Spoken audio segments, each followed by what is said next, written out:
Ես հարձակվում եմ Ալիևի վրա։ Ես ինքս պատասխանում եմ Իլհամ Ալիևին իր արած հայտարարությունների համար։ Իլհամ Ալիևը ինձ է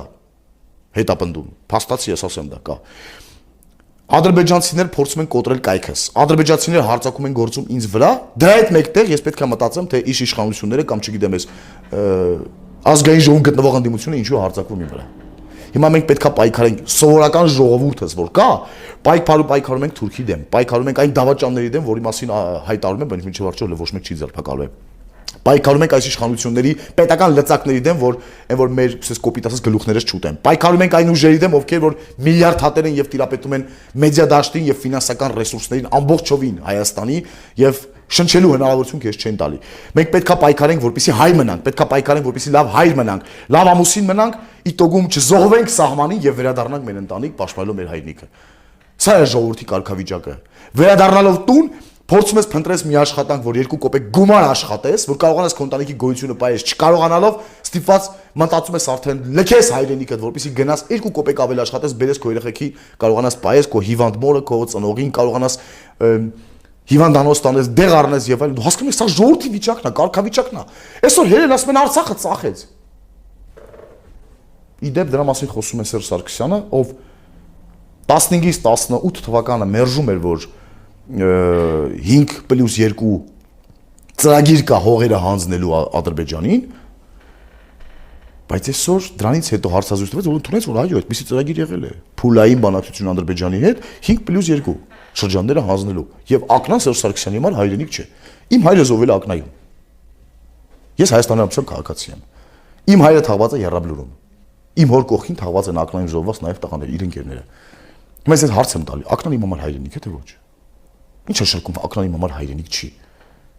Ձեզ ով է թույլ տվել այդպիսի արտահայտություն ունեք։ Ով եք դուք։ Ով եք դուք, որ այս տղաների թափած արյունը սարքեք քաղաքական արքու վաճառքի առարկա, ով եք դուք։ Դուք ով եք։ Սա այս պետությունը այս ժողովրդի նպատակով։ Մենք մի օր գոնե արժանապատվի ապրելու ենք։ Մենք ընտրության հնարավորություն ունենալու ենք այս երկրում։ Այսինքն, արեք հասկանանք էլի, ժողովրդին չի համար հարկ վճարելու, տուգանվելու, ձերբակալվելու, կալանավորվելու, պատերազմ կրվելու ու զոհվելու, մեկ է գոյատևելու, վերջ։ Մենք դրա համար ենք, մեկ է նրա համար ենք, որ հանկարծ պետք է լինի, մեկը ուզել է իշխանության գա, ասի ժողովուրդ ջան, ոտքի հելեք։ Ես եմ ուզում գամ այս աթոռին նստեմ։ Դուք դրա համար եք։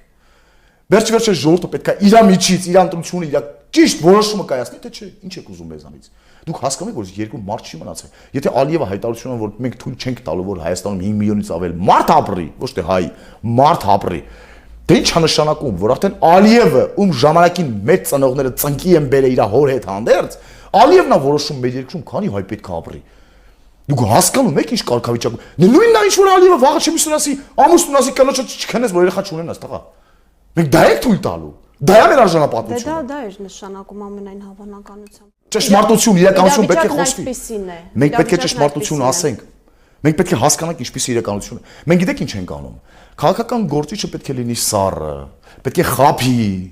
պետք է ճամբարից այն ճամբար թռնի։ Մենք այդ կարծատիպն ենք ստեղծել։ Հասարակության անկեղծությունն է պարակը։ Այո, իրականության աչքերին եթե մենք միջև չնայենք, մենք պետություն չենք կարող պահենք։ Մենք պետք է հասկանանք, սա էմոցիոնալ խնդիր չի, ես էմոցիոնալ չեմ խոսում։ Ես խոսում եմ ճշմարտությունը։ Ես խոսում եմ սրտի ցավով որպես հայ, որպես Հայաստանի Հանրապետության քաղաքացի, որտեղ ես հասկանում եմ, որ այն ինչ որ այսօր տեղի է ունենում, կարող է կործանարար լինել յուրաքանչյուրիս համար, իմ համար, ձեր համար, բոլորի համար։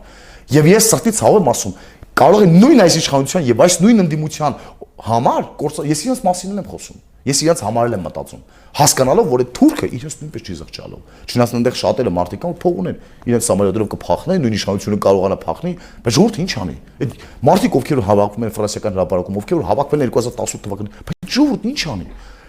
Նույն Բաշաբարանի պայքարը տան եղաններով, բահերով։ Դարը փոխվել է։